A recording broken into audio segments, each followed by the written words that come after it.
Buonasera a tutte e a tutti. Voglio ringraziare le senatrici appunto Vanin e Castellone per questo importante momento di confronto.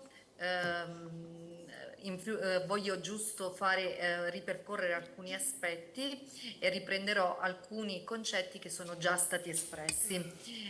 Ritengo che la legge 86 sull'autonomia differenziata è pericolosa, in quanto con essa si spaccherà volutamente il nostro Paese. Ha sancito la fine del concetto di solidarietà tra regioni, non si preoccupa della perequazione per i territori con minore capacità fiscale per abitante e rischia in tal modo di acuire il divario tra regioni rispetto a prestazioni relative a diritti importantissimi dal punto di vista civile e sociale. Non ne deriverà una frammentazione che esporrà la legge e le intese che ne seguiranno a rischio di incostituzionalità per contrasto con il principio supremo di unità e indivisibilità della Repubblica. E voglio focalizzare il mio intervento proprio sull'unità del nostro Paese, perché vedete, l'autonomia differenziata rappresenta un'infedeltà allo spirito e al principio supremo della Costituzione, dell'unità e dell'indivisibilità della Repubblica, sancita all'articolo 5. Inoltre, unità che ritroviamo anche nello stesso titolo 5, sempre della Costituzione, unità giuridica e unità economica all'articolo 120, giusto per citarvi qualcuno, ancora coesione e solidarietà sociale, articolo 119. Le concessioni di forme e condizioni particolari di autonomia alle regioni a statuto ordinario sono previste dal terzo comma dell'articolo 116 della Costituzione, che sottolinea che possano essere attribuite con legge dello Stato su iniziativa della regione che ne fa richiesta. Questo comma però non è mai stato attuato, soprattutto a causa delle grandi differenze economiche e sociali che sussistono tra le varie regioni e che rendono particolarmente delicata e potenzialmente dannosa l'approvazione di leggi in questo senso e oserei dire fortunatamente fino adesso. I partiti infatti di maggioranza con i loro rappresentanti in Parlamento e sui territori dovranno spiegare con coscienza come intendano garantire ai cittadini i livelli essenziali di prestazione di servizi in ambiti fondamentali come la sanità, la scuola o ancora i trasporti, solo per citare qualche esempio.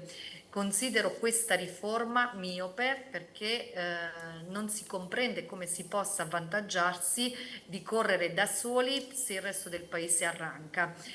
Vedo in questa riforma e nella causa di volerla soltanto la domanda di voler potenziare da parte di qualcuno il proprio potere e di potenziare le proprie richieste con conseguenze negative rispetto ad altre regioni. Ne deriverà una complessità amministrativa inevitabile e questa volta su tutto il territorio nazionale. Il rischio sarà di rendere difficile la vita non soltanto di noi cittadini ma anche di imprese costrette, quando abbiano carattere sovraregionale, a misurarsi con regolamentazioni che sono diverse da luogo a luogo, dovendo confrontarsi con 21 legislazioni differenti.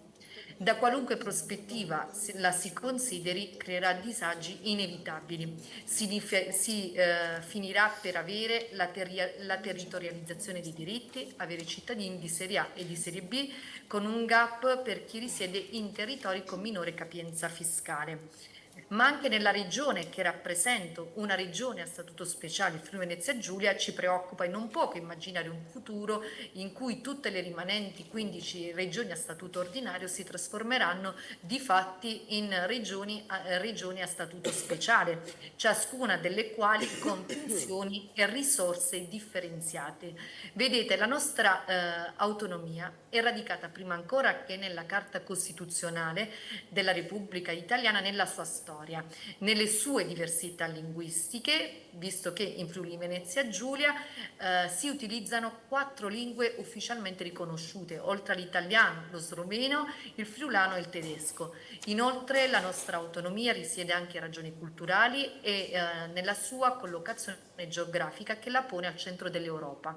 Qui l'autonomia venne concessa, oltre che per il problema di Trieste e delle contese territoriali con la Jugoslavia, anche perché si trattava di un'area che per molti decenni ebbe problemi di sviluppo economico.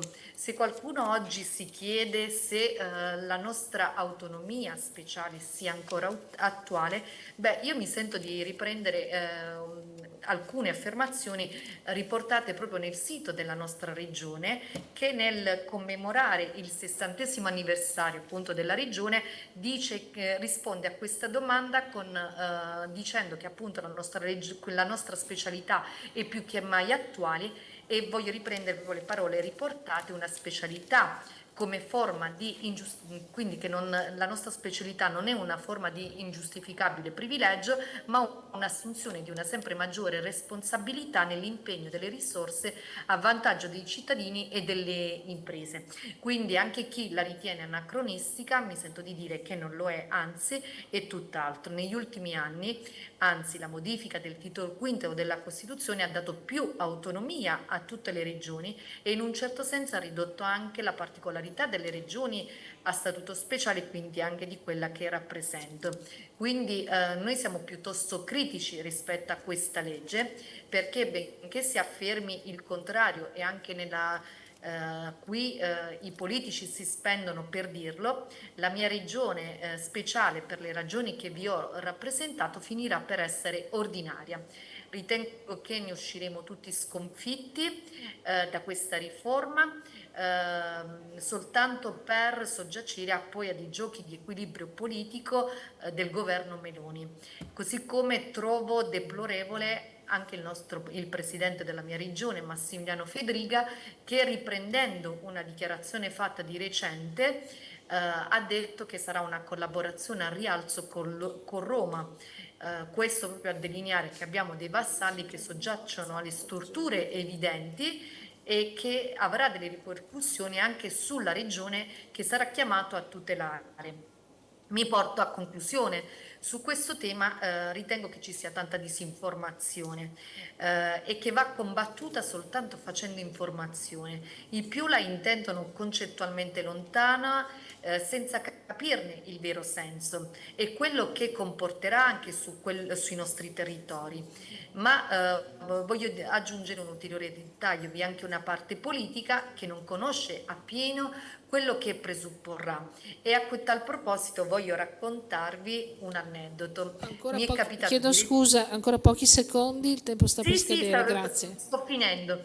Mi è capitato di recente di andare in una trasmissione televisiva dove un politico della Lega della mia regione, alla domanda della conduttrice sul perché avessero espresso voto contrario di una mozione sul fine vita, ha risposto che hanno espresso voto contrario perché si creerebbero differenze applicative rispetto ad altre regioni. Questo proprio a sottolineare che anche dal punto di vista dei nostri rappresentanti politici si fa tutto il contrario di tutti. Resto convinta che l'autonomia differenziata non potrà mai ridurre le disuguaglianze, al contrario le acuirà. Grazie.